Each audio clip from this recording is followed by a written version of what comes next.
Eh bien, bonsoir à tous les amis, supporters, supportrices parisiens, supporters, supportrices de Manchester, d'autres clubs.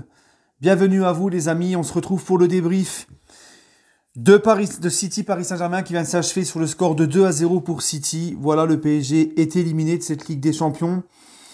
Eh bien écoutez, comme d'habitude, mes points de la rencontre. Premier point de la rencontre, c'est un Paris Saint-Germain pour moi qui finalement montre que nous n'avions pas cette année le niveau de gagner cette Ligue des Champions. City, les gars, nous a bouffé.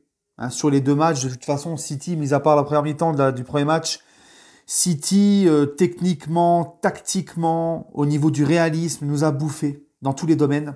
Nous a complètement étouffé. Là, c'est le cas ce soir, même si c'est vrai que les Parisiens, première mi-temps, franchement, nos joueurs du PSG ont essayé de faire des choses. J'ai vu des joueurs du PSG quand même se donner, rentrer dans les duels, faire des choses intéressantes, balle au pied. Mais franchement, on a eu, je crois, 0 tir cadré. City, les gars, tactiquement, City, dans balle au pied, pour tout en fait, les phases de possession, comment ils se tiennent sur le terrain, leur positionnement et tout pour nous empêcher de développer notre jeu. Franchement, City, les gars, là, moi je vous dis la vérité, même on ne sait pas qui sera champion d'Europe entre le Real et Chelsea, qui ira en finale entre le Real et Chelsea, mais je ne vois pas une de ces deux équipes pouvoir battre City. Je vois vraiment City champion d'Europe cette saison.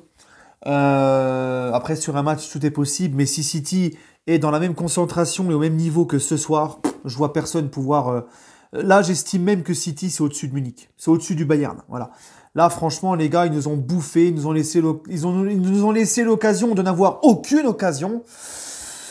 Eh ben, on est tombé sur plus fort que nous, c'est comme ça, c'est la Ligue des Champions. Dommage qu'en deuxième mi-temps, et ça, c'est mon seul regret, et c'est mon autre point de cette rencontre. Eh ben, deuxième mi-temps, le PSG tombe toujours dans les mêmes erreurs. Dès que le PSG, le match n'est pas en leur faveur, nos joueurs ne savent pas rester calmes. Nos joueurs ne savent pas rester concentrés, ne savent pas rester calmes. Et il y a cette faute de Di Maria, après Verratti qui prend son jaune, Verratti qui essaye encore de péter Mahrez derrière, qui peut reprendre un deuxième jaune. Et l'équipe était complètement sortie du match, complètement paumée définitivement. Voilà, on n'apprend jamais de nos erreurs, c'est toujours pareil. J'ai l'impression, deuxième mi-temps, là, quand il y a eu le rouge de Di Maria et tout, j'ai l'impression de voir l'équipe du quartier, tu sais. Non, franchement, voilà, on s'arrête là, les gars. Alors... Je suis quand même content. On a atteint les demi-finales de Ligue des Champions pour la deuxième année consécutive. On a sorti le Bayern, on a sorti le Barça. Je suis quand même fier. Ouais, tu vois, il faut quand même être content. Faut pas tout jeter par les fenêtres comme ça. Mais je me dis quand même, on peut avoir que des regrets parce que franchement, même si City nous a bouffé tactiquement et tout, on a eu des défaillances. Dans les 30 derniers mètres, il y avait rien, il se passait rien. Et j'en veux à une personne en particulier, et ça c'est mon autre point de la rencontre, c'est Neymar, les gars. Neymar, que certains l'appellent le roi, le roi.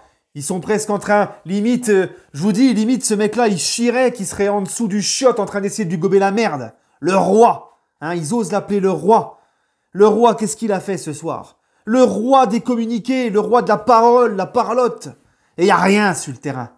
Voilà, rien sur le terrain Neymar. Moi, je vous le dis honnêtement, ce soir, lui, m'a gonflé. Parce qu'en l'absence d'Mbappé, et on va y revenir à Mbappé, en l'absence d'Mbappé, c'était lui qu'on attendait le plus. Il a rien foutu, le Neymar.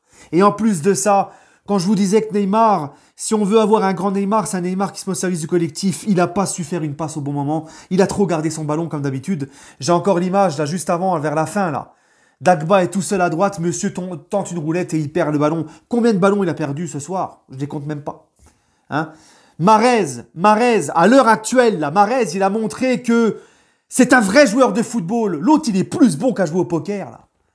Moi, il commence à me gonfler, le Neymar. Tu sais quoi? J'en ai rien à foutre. Moi, je n'attends même pas sa prolongation. Neymar, comme ça, il peut prendre ses affaires et retourner chez les Barcelonais. J'en ai rien à carrer. Au bout d'un moment, ça suffit, les gars.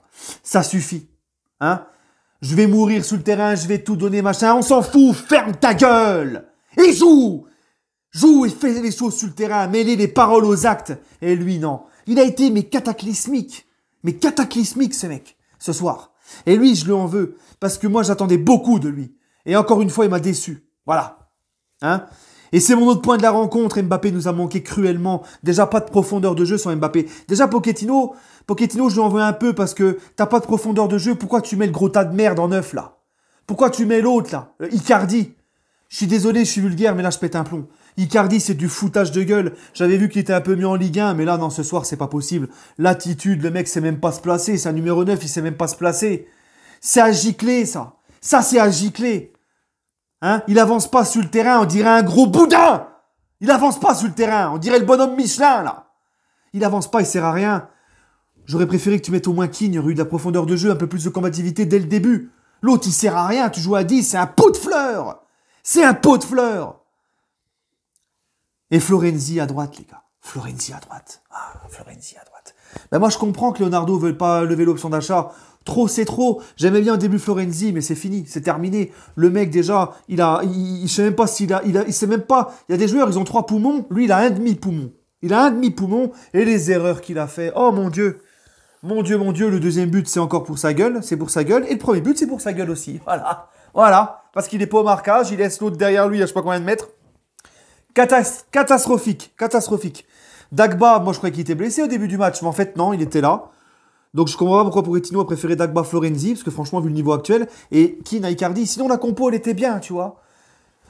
Mais, comme je vous dis, on va pas tout jeter avec Pochettino. Moi, je vous l'ai toujours dit, de toute façon, dès le début, je vous ai dit, Pochettino, il faudra vraiment le juger sur la saison prochaine, avec un mercato, il va faire venir des joueurs qui désirent, certains indésirables qui n'ont pas le niveau qui vont gicler, certains virus qui vont gicler, il faut lui laisser du temps avec une vraie préparation et tout. Mais il a pris sur ces 2 matchs une leçon par Guardiola, il faut dire la vérité. Mais contrairement au match aller, bon, il n'a pas tardé à faire ses changements cette fois-ci. Bon. Qu'est-ce que je pourrais dire encore? Oui, bah Mbappé, voilà, ce que j'avais dit, Mbappé, mais non, hein, j'ai parlé d'autre chose. Mais Mbappé, voilà. Voilà, on a été orphelin d'Mbappé. Pour moi, le vrai patron cette année du Paris Saint-Germain, c'est pas le roi de mes deux, là. C'est Mbappé, les gars. C'est Mbappé. S'il y a un choix à faire entre les deux, c'est lui qu'il faut prolonger à tout prix. C'est pas l'autre, là. C'est Mbappé. Malheureusement, Mbappé, ça va être très compliqué. Je ne sais pas s'il va prolonger. Et Mbappé, c'est pareil, les gars. S'il ne prolonge pas avant l'Euro, à gicler cet été. Parce que tu peux pas prendre le risque de le garder une dernière année de contrat et qu'il te parte gratuit. Donc voilà, on verra. Mais Mbappé, bah, moi, j'ai rien à dire. Parce que Mbappé, les gars, sur cette Ligue des Champions, il a montré que voilà, le mec, il te met 3 buts à Barcelone, 2 buts à Munich, il te met un but au retour aussi contre le Barça. C'est lui le vrai patron cette année. C'est Mbappé qui s'est montré en patron. Là, ce soir, les gars, j'ai vu qu'un joueur vraiment au niveau de la soirée. C'est Marquinhos, encore une fois. Voilà. Très déçu de celui envers qui j'attendais beaucoup. Neymar, comme d'hab, je vais pas revenir dessus. Verratti au milieu de terrain. Moi, vous pouvez me dire ce que vous voulez. J'en ai déjà parlé. J'avais fait une vidéo sur lui. Hein? Après, on va tomber sur Riolo quand il parle de Verratti. Mais les gars, faut ouvrir les yeux au bout d'un moment. Verratti, quand il y a un gros milieu de terrain en face et qu'il y a du niveau et de l'intensité, il n'y a plus personne. Qu'est-ce qu'il a fait ce soir, Verratti? Est-ce qu'il a réussi à faire une bonne passe vers l'avant? Rien. Et en plus de ça, il se comporte encore comme un neuneu. Il prend un jaune derrière, il défonce Mahrez, il peut prendre un deuxième jaune. Voilà, c'est Verratti, c'est comme ça. Voilà. Donc au bout d'un moment, quand tu veux soulever cette compétition, cette coupe aux grandes oreilles, tu ne peux pas te reposer sur un mec. Ton meilleur milieu, c'est un mec de ce niveau-là, qui n'a pas le niveau d'un De Bruyne, qui est très loin des Xavi, des Iniesta, des De Bruyne. Tu vois, même Foden, franchement, voilà, mais. Et ce mec-là, qui est là qu'une fois sur 4, il est jamais bien physiquement parce qu'il est tout le temps blessé, il en manque de rythme. Donc le PSG doit recruter cet été au moins un gros milieu de terrain. Voilà, parce qu'au bout d'un moment, c'est bon. C'est bon, quoi. Hein? Bref, maintenant, les gars, eh ben, écoutez, ce qu'on va attendre maintenant, c'est espérer, parce que c'est pareil, en Ligue 1, on n'a pas notre destin entre nos mains, c'est d'espérer d'être champion, espérer de gagner cette Coupe de France. On va essayer de limiter la casse pour cette fin de saison. Et puis, il faudra vite rebondir dès ce week-end à Rennes. Ça sera pas facile. Hein. J'espère qu'ils vont vite rebondir. Et parce que la saison est loin d'être terminée encore. Et puis voilà, les gars. Voilà. Comme je vous l'ai dit l'autre fois, hein, on avait la possibilité de faire un quadruplé historique. Trophée des champions, coupe, championnat, Ligue des champions. Mais le football, c'est comme ça. Tu peux tout gagner comme tu peux tout perdre. Voilà. Bref. J'ai rien d'autre à ajouter, les gars. Ouais, non, j'ai rien d'autre à ajouter. On reviendra peut-être dessus demain, peut-être un débrief un peu plus à tête reposée.